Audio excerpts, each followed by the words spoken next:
Hey everyone, first of all, welcome to our first class. So let's take a look at Photoshop Workspace. So we are going to start by creating a new file.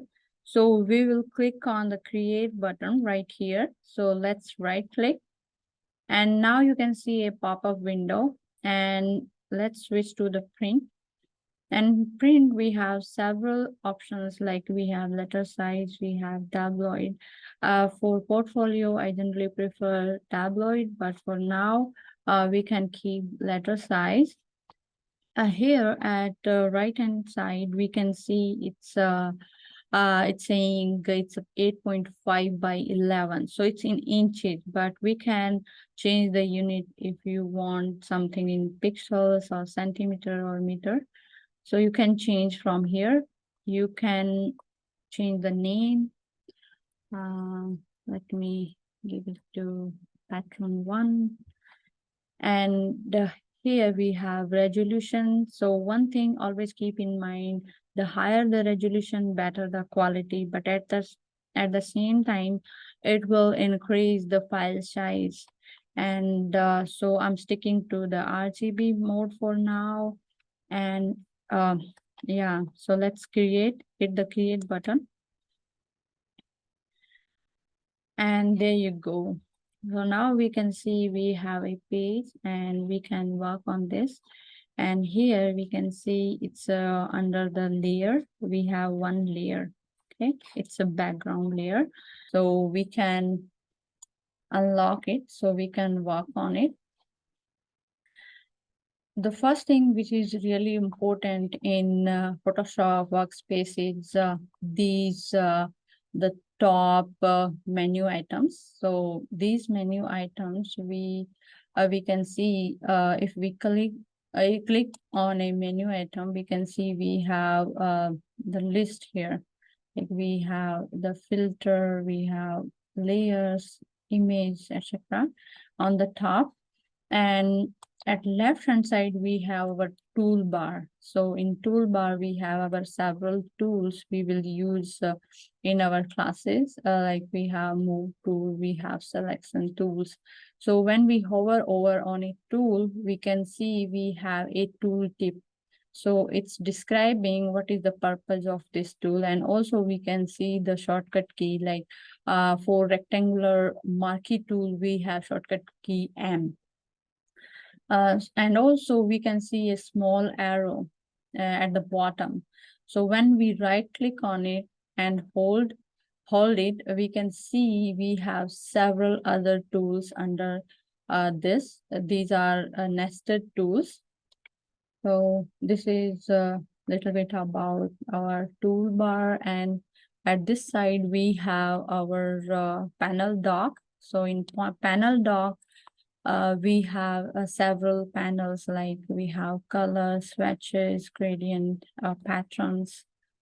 Okay, so these are our panels. So we can customize this part. Okay, we can customize the whole workspace. So we will talk about this later. For now, I'm giving a brief description about the Photoshop workspace. Yeah, one thing which I forgot. Yeah, so when we select a tool in toolbar, you can see we have some change here. Okay, so it means our control bar is context sensitive. So when we choose a tool, this toolbar change according this control bar change according to our tool. And I already mentioned we have layer here. We can create new layer. Okay, and we can delete a layer. Okay, so we can create a layer, we can delete a layer. Just press it. And also, if you find your workspace looks different than me, you can just go here at right hand side and you can press this reset essentials.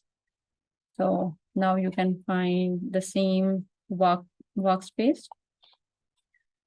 So now this is a little bit about our workspace, and now come to the navigation. So before we talk about navigation, let me open a file. So open, let me see. Yeah, this is perfect.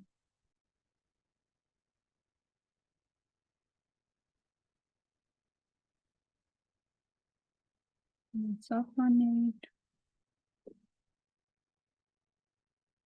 And now we can see we have a beautiful pattern. So let's talk about our navigation. So for navigation, generally we use two tools. First is zoom tool and second one is hand tool. So let's talk about zoom tool. So first of all, where we can find the zoom tool. So zoom tool is right here. So we can select our zoom tool by clicking on this, or we can press G key on our keyboard. So shortcut key for zoom is G key. Okay. So I'm selecting this, and now you can see we have a plus sign, and we can change it to minus sign by clicking on this, or we have another way, we can press and hold Alt key. Okay. So now you can see it's minus, plus, minus, plus. Okay. So you can change it. Now let's use this. Now let's select this part. Okay. So suppose you want to work here, so you can just drag and select this part, and now it's zoomed in. And if you want to zoom out, you can go there, or you can press and hold Alt key, and now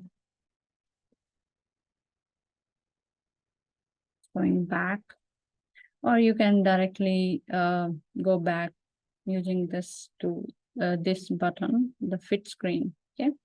So we have two options here: fit screen, fill screen. So fill screen we generally use to fill the full screen with our pattern, and fit screen just fit in this area. So we have another option, it's a scrubby zoom. So let's turn on this and let's see what it do.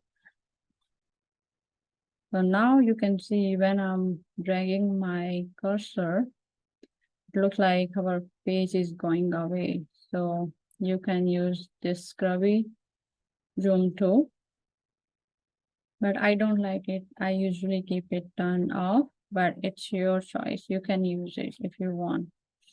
The another tool which is really important for navigation, it's a hand tool. So here we have our hand tool.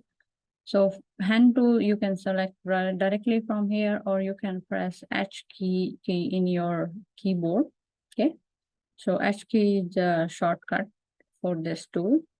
So what is the purpose of this tool? Suppose we don't have this hand tool, so we can use our cursor, okay, go up and down and left and right.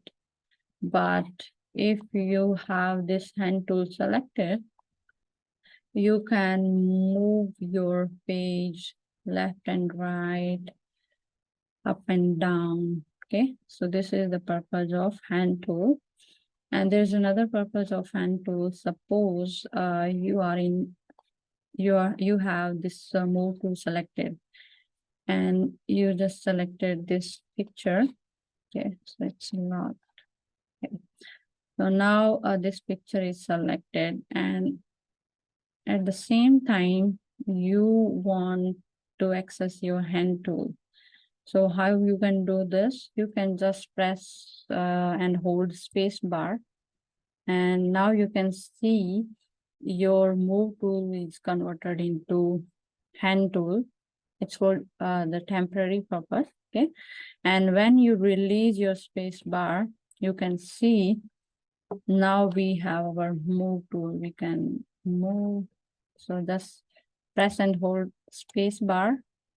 You can move your page, and now you have your move tool.